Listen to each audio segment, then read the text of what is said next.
مریم نواز اب یہ گلہ کر رہی ہیں کہ شہباز شریف کو اپنے کیسز ختم کروانے کی بجائے یا باقی لوگوں کے کیسز ختم کروانے کی بجائے فوری طور پہ نواز شریف کے کیسز ختم کروانے چاہیے. لیکن نواز شریف تو سزا یافتہ ہیں. جب عدالت سے آپ کو سزا ہو جائے تو آپ کو معافی کیسے ملے گی؟ وہ ایک ہی طریقہ ہے کہ آپ عدالت میں اپیل میں جائیں. لیکن جب آپ عدالت میں اپیل میں جائیں گے تو عدالت آپ سے کہے گی نہیں کہ بندہ کدھر ہے، بندہ مفرور ہے، بندہ اشتہاری ہے، بندہ پاکستان سے بھاگا ہوا ہے، 4 ہفتے کا کہہ کر گیا تھا، 3.5 سال ہو گئے ہیں، 4تھا سال لگ گیا، واپس نہیں آ رہا، تو اب بندہ کدھر ہے؟ تو پھر بندے کو واپس بلانا پڑے گا. بندہ واپس آ کر کہاں جائے گا؟ بندہ واپس آ کر جیل جائے گا. قانونی طور پہ تو یہی ہونا چاہیے.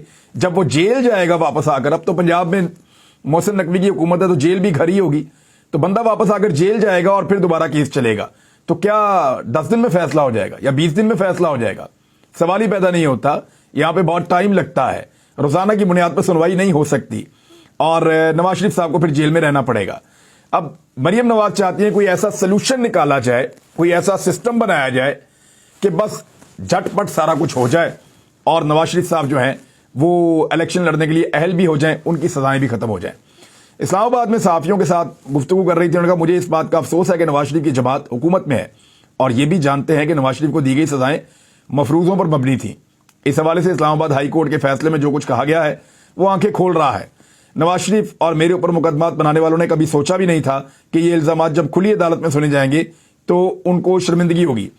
اور ارشد ملک سمیت اور وہ ساری پرانی باتیں جو وہ کر رہی ہیں، حالانکہ ارشد ملک کو جو ہے وہ کس طریقے سے رشوت دینے کے لیے مدینہ منورہ میں بلوا کر ان کے بھائی نے کوشش کی اور مقدس سرزمین کے اوپر بھی بندہ خریدنے کی کوشش کی، جس کے بارے میں وہ جو جج صاحب ہیں مرحوم وہ سارا کچھ بتا کر گئے.